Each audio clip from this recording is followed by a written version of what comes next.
Time to break down the latest recruiting news and the coaching carousel. Locked On presents The Portal, the daily podcast covering college football recruiting and everything NIL. Part of the Locked On Podcast Network. Your team every day.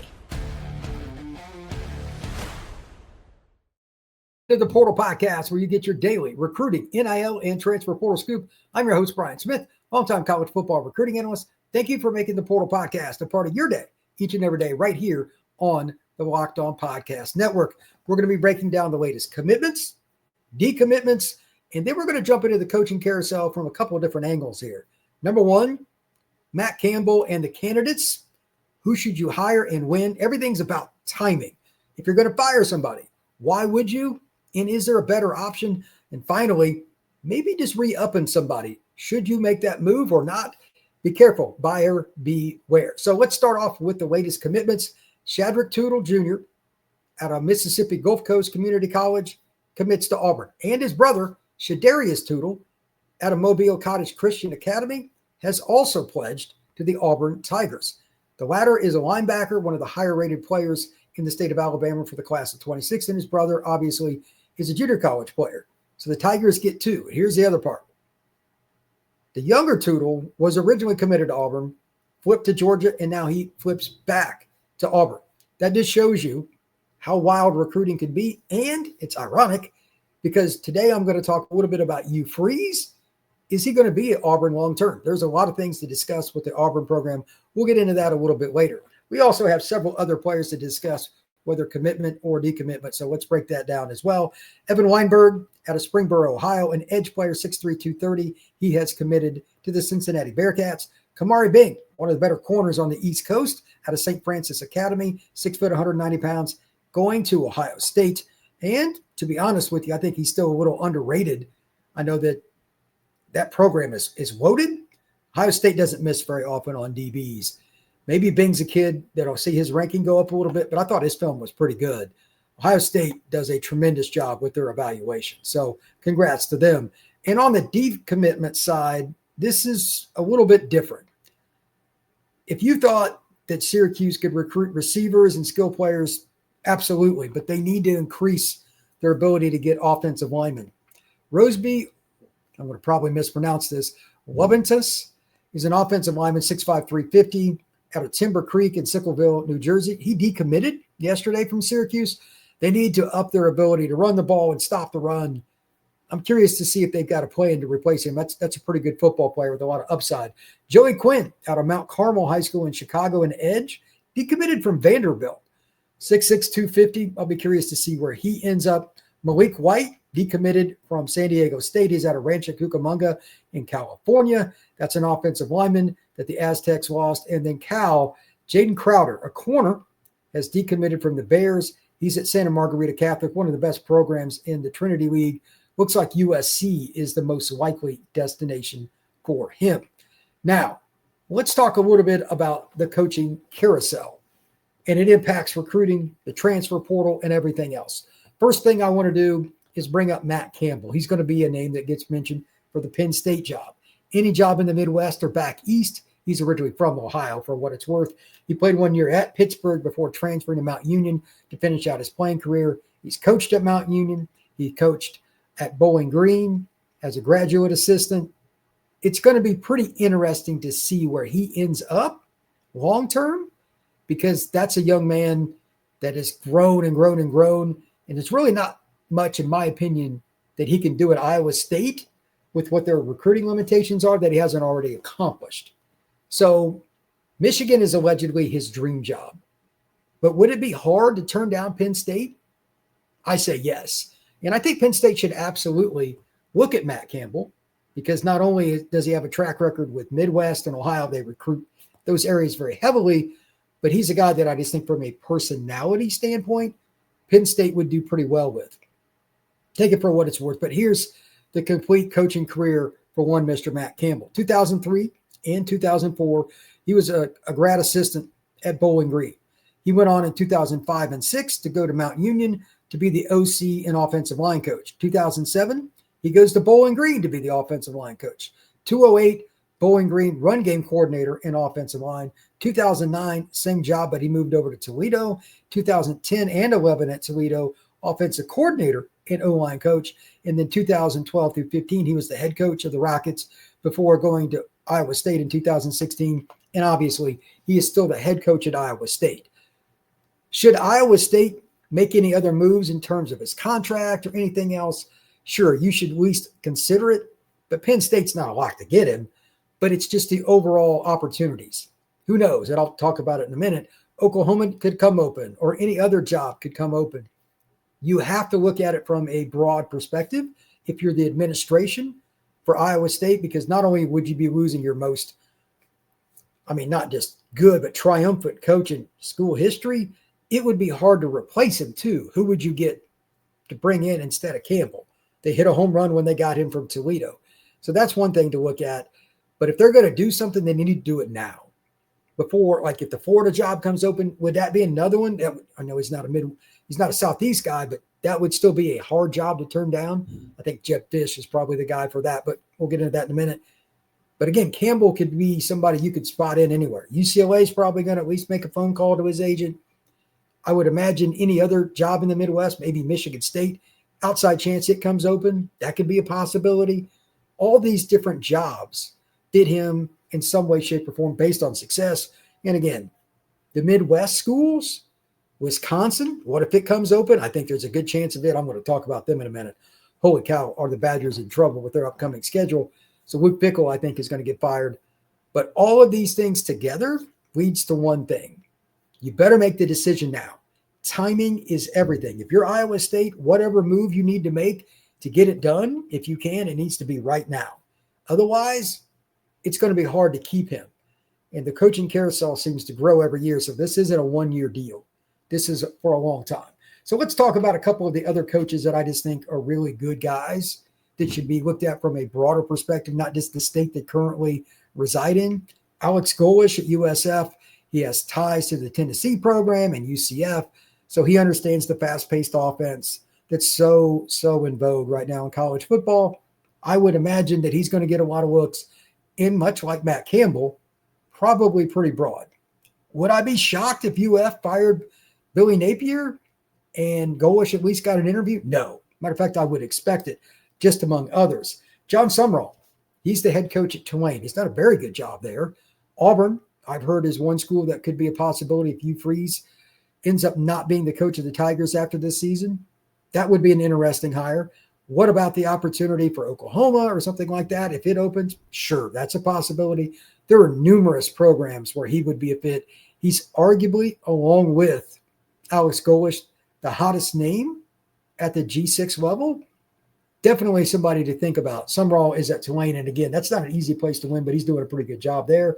And then also looking at it from a different perspective, another P4 job, it's just because of familiarity. Shane Beamer. His father was obviously Frank Beamer, the head coach at Virginia Tech. He went to Virginia Tech for undergrad. I don't think it's the better job than South Carolina per se, but could it be a possibility? Let's go back to that point again. Timing. If your timing with keeping him isn't done really well right now, I can't sit here and say for sure that Virginia Tech couldn't get him. It's always a possibility. Let's see what South Carolina does. They're not doing great this year, but be careful what you ask for. South Carolina's never been a consistent winner by any stretch. Who would you get if you lost Beamer? Who are you going to hire? I know South Carolina fans love their program, but it is not a destination job for very many people. Who would you hire if Beamer left South Carolina? Something to really consider.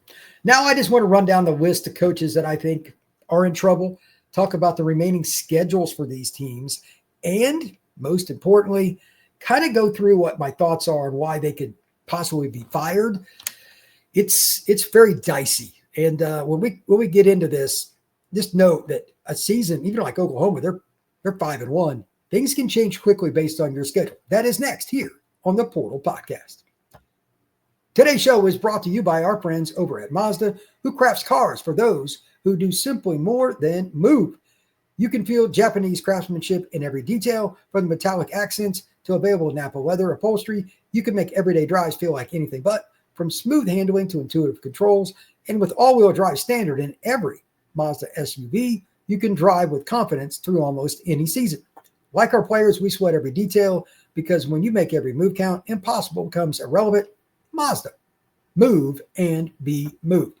We are also brought to you by Peloton. Peloton is shaping the future of fitness with the brand new Peloton Cross Training Tread Plus, powered by Peloton IQ. It's the most advanced equipment yet, designed to give you real-time guidance and endless ways to move, whether you're running, lifting, or cross-training with your favorite instructors. This is training reimagined. Peloton is built on breakthroughs with tools that help you stay planned, motivated, and reach peak performance. And if you want to be down on the ground, if you want to be up, whatever you want to do, they've got a swivel screen that is a game changer. You can go from running on the tread to strength training without missing a single beat. So let yourself run, lift, flex, and push forward. Explore the new Peloton Cross Training Tread Plus today at onepeloton.com. Thank you once again for making the Portal Podcast a part of your day each and every day right here on the Locked On Podcast Network. Please like and subscribe if you have not already. Let's start off with Kansas State, because this is a job that I think is unique, kind of flying under the radar. They were picked by many, myself included, to be at least in the Big 12 title game. They're sitting at 3-4 right now. Chris Klieman is not in a great spot. You've got a bye this week, but then you've got at Kansas and Texas Tech. Now, you beat Kansas more than a decade in a row, but they've got Jalen Daniels. They're at home. Daniels, 6-year senior. And your offense and defense have just been up and down this year. They lose that game, it gets dicey, and then you play the best team in the league, albeit at home, in Texas Tech. If they lose both of those games, I didn't even look past that on the schedule. Could Chris Klieman get fired? Absolutely. 3-6 when you're projected by many to be towards the top, if not the top team in the Big 12, make a shot to go to the college football playoff if you win that Big 12 title game? Yeah, that's real easy. He is definitely a guy to watch on the hot seat. So, again, they got a bye this week, but then they go to Kansas, and then they host Texas Tech. Kansas State could be a team to watch in terms of making a coaching move. Auburn is a weird one. I talked about this to open the show just briefly. They got the Tootle brothers to commit. They're doing a good job with recruiting right now, but they've got Missouri this weekend. They go to Arkansas, who seems to be at least a little bit revitalized. They barely lost on the road at Tennessee 34-31 last weekend. And then they host Kentucky, who's got a pretty solid defense. Any of those games could be wins or losses. But right now, the Tigers, Auburn's 3-3. They probably got hosed in the Oklahoma game and the Georgia game in terms of the penalties and how things were called on reviews, et cetera, not debating it. But Hugh Freeze is the play caller. The quarterback play is terrible again in the passing game. He's that guy. Auburn fans are tired of watching a really bad offense, especially with the wide receivers they have. There's no excuse. Hugh Freeze is that guy that won't give up play calling. So with that being stated, is it time to think about maybe Auburn makes a move? Again, the whole theme of this show with the coaching carousel is timing. If you really want to jump into the race, maybe it's Summerall, maybe they keep somebody on staff, maybe it's somebody outside the staff, I don't know. But Auburn's a job where you can win big if you get the right guy there. Will the Tigers make a move? My guess is, unless things just completely go south now, if they lose Missouri, at Arkansas, and Kentucky, there's a pretty good chance somewhere in there he gets fired. Missouri's good. If they lose a close game and they're competitive, I don't expect Freeze to get canned. But that Arkansas game makes it really interesting. If they lose that game, after they had already fired their coach, 100%, Hugh Freeze could get canned. Florida, they're 2-4. Billy Napier is the epitome of up and down. Their defense finally kind of gave way last week at A&M. They've got Mississippi State this week. Could Napier get fired if they lose to Mississippi State? Definitely. That's not going to go over with a very confident fan base, being kind. 2-4 is bad enough. They're 2-5 coming off a loss to Mississippi State. Sure, I can see that, because here's the other part of it. Again, this is all about timing. The bye week comes after, and then you play Georgia. If you lose Mississippi State, I'm going to call it right now, Napier will get fired. If they play poorly, it's still possible that they fire him. Like if they win 17-13 and the offense sputters and they need a defensive touchdown or a special teams touchdown to win, yeah, they could also fire him. But if Mississippi State wins, I would be shocked if they don't. The other games coming up for Florida, we got Mississippi State, we got bye, Georgia, the game up in Jacksonville, then they go to Kentucky. So it's not an unbelievably difficult stretch, minus the Georgia game. But if you take Mississippi State lightly, yeah, you could definitely see him get fired. Speaking of teams in the state of Florida, the Florida State Seminoles. They've lost 3 in a row. Mike Norvell is 1-10 in his last 11 games in the ACC, with the only win being against Cal, who they beat at home last year in a barn burner where Cal screwed up not once but twice in the red zone in the fourth quarter. That's not exactly where you want to be. A lot of guys are banged up. There's different opinions on what's going to happen with Deuce Robinson. Sounds like he's going to be back, but Florida State hasn't been very honest about their injury situation this year or any other under Norvell. Tommy got beat up a little bit in the last game. How's he going to perform? Tommy Castellanos, your quarterback in a run-first offense, quarterback being a major part of that. If he is not full go on how many times he can run, they play at Stanford. You should win that game. They're 17.5-point favorite on FanDuel. But will they? I'm not so convinced. I think there's a chance they could lose that game. And then on top of it, Florida, they've got some games in there, after Georgia, that are kind of just okay. Florida State's kind of that way all the way through. Any of these games they lose could cause somebody to blow a gasket at Florida State. Their upcoming schedule: Stanford on the road, that's a team you should beat. Bye week, Wake Forest at home. If they lose either Wake or Stanford, what would stop anybody at Florida State from saying that's enough? Because they've got Clemson on the road coming up, Virginia Tech at home, a Friday night road game at NC State, and then they close the season at UF. Well, one of those two teams has to win the game, I guess. So Florida State, could it come open? Norvell's contract is massive. I get it. But that is a destination job for a lot of people, and you can win big there if you do it right. Norvell has not done a good job game day. He's not done a good job hiring the right coaches from the outset. He's done a much better job with this second round of coaches. But overall, to be honest with you, it's the recruiting that's the worst. He abandoned high school recruiting way too much, went after the portal kids, and now he's in this spot. That's on him. Let's talk about Wisconsin when we come back after the break.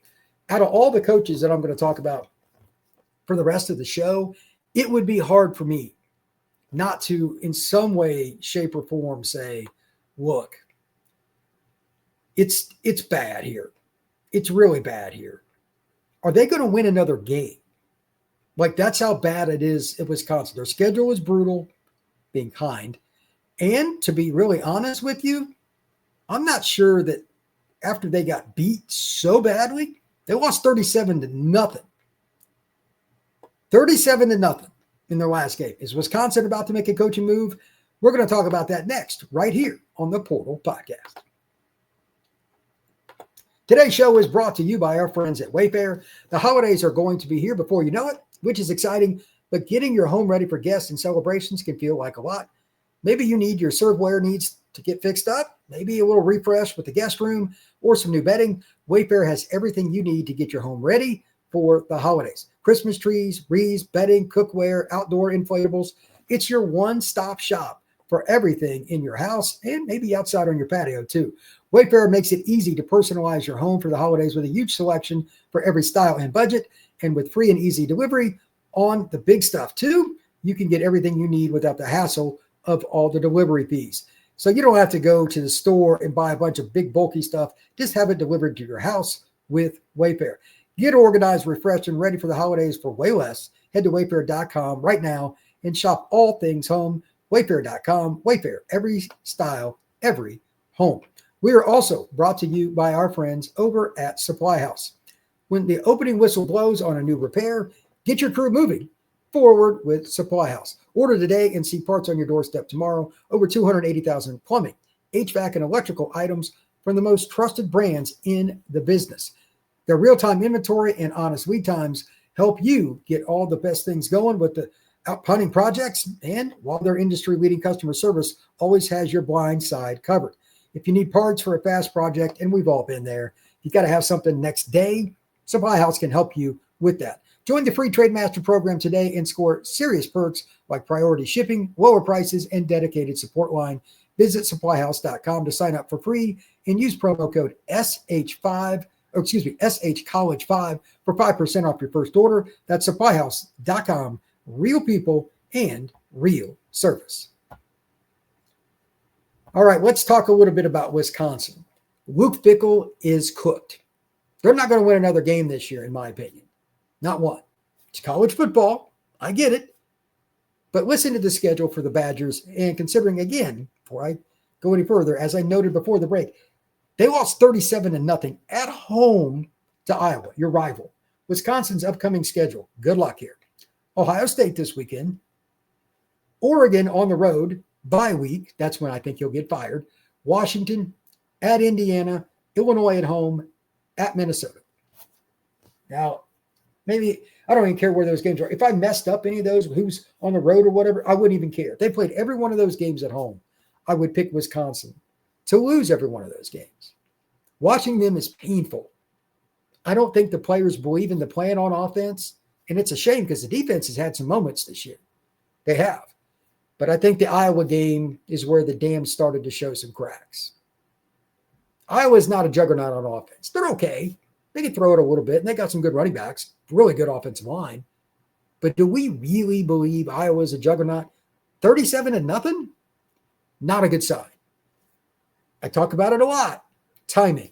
And from everything I'm hearing, the Wisconsin brass do not want to fire Fickell because of the money.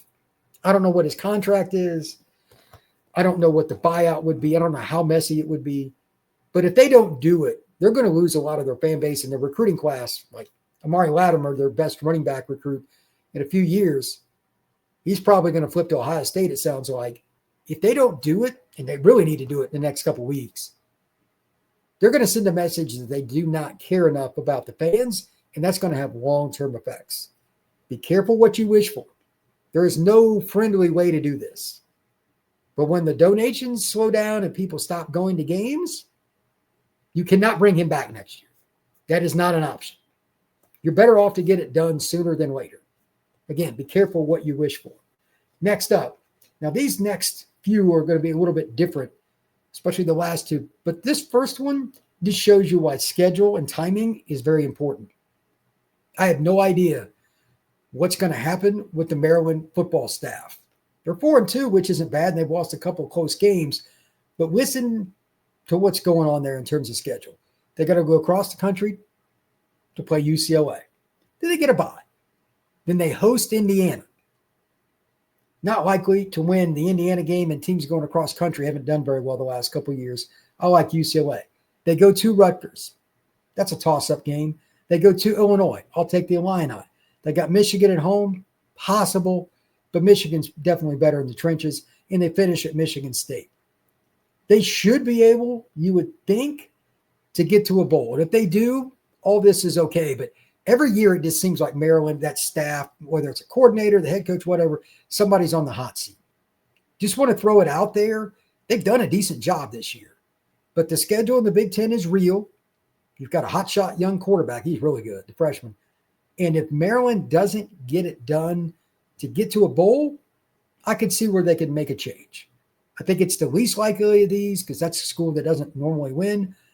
But he's been there a while. So we'll get back to Maryland in a couple of weeks. If they get by the UCLA game with the win, they might come off it. But right now, that UCLA game is big. They need to win that one because that would really give you a great chance to make a bowl game. Now, the last two might surprise some people, but it's about expectations at the school. And everything is timing again. Everything is timing. LSU's 5-1. They're ranked in the top 5, but so was Penn State this year. LSU fans, from somebody who's lived in Louisiana and just been around that program and just following recruiting and major college football, and I've just always been fascinated with LSU, their upcoming schedule is going to tell a lot. Brian Kelly's not the most popular guy in Baton Rouge. He's not a great fit, but they got Vandy on the road this weekend. I'm picking them to win 23-14 for what it's worth. But if they lose that game, and they start to see some cracks in the dam, it could get interesting because after that, they've got Texas A&M at home. That ought to be a great game. Bye. And then they go to play Bama. They've got Arkansas. They've got Western Kentucky. They've got Oklahoma on the road. I mean, they should finish 9-3 or better. But that's not a lock. Like the next few games, Vandy, A&M, bye week, then Bama. You could lose all three of those. It's possible. I doubt it.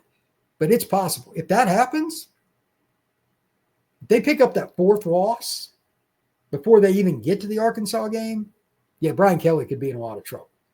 Oklahoma.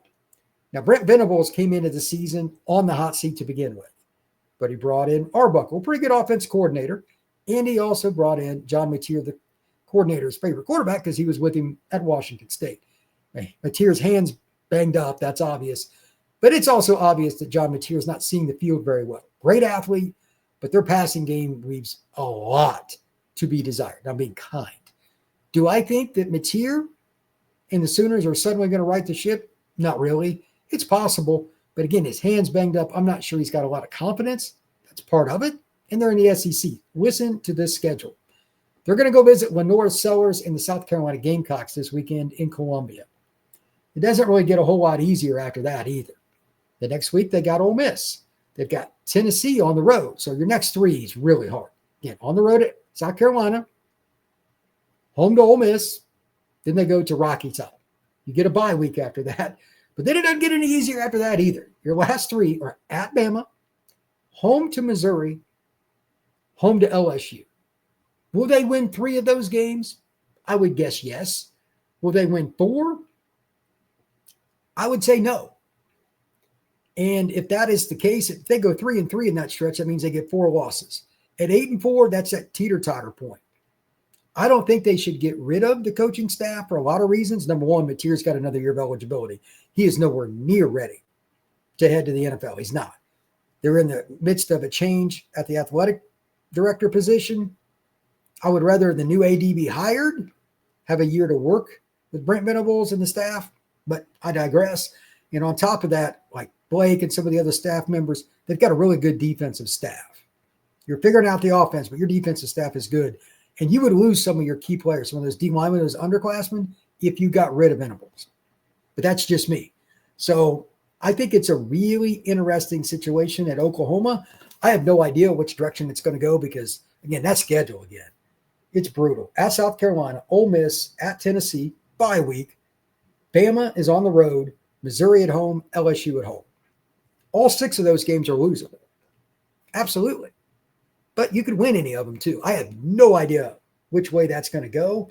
Oklahoma's schedule is really, really interesting. And if the fans want to clamor for better, I get it. But be careful for what you ask for because the timing, again, that's the theme of today's show.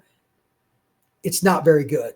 If Oklahoma makes the change, you would probably lose Mateer. You'd probably lose a lot of your defensive players. You'd lose maybe the best D-line coach / D-line recruiter in the country. Like, there's a lot of reasons Oklahoma should be careful for what they ask for.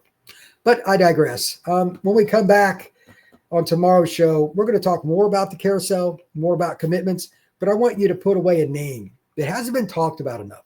Tim Banks, the defensive coordinator for the Tennessee Vols. He's done a really good job. He's a longtime college football assistant. That's somebody that I also think should be brought up in the mix for some of these jobs. I have no idea what his aspirations are, but he's done one heck of a job for the Volunteers. Everybody have a good one. We'll see you soon here on the Portal Podcast.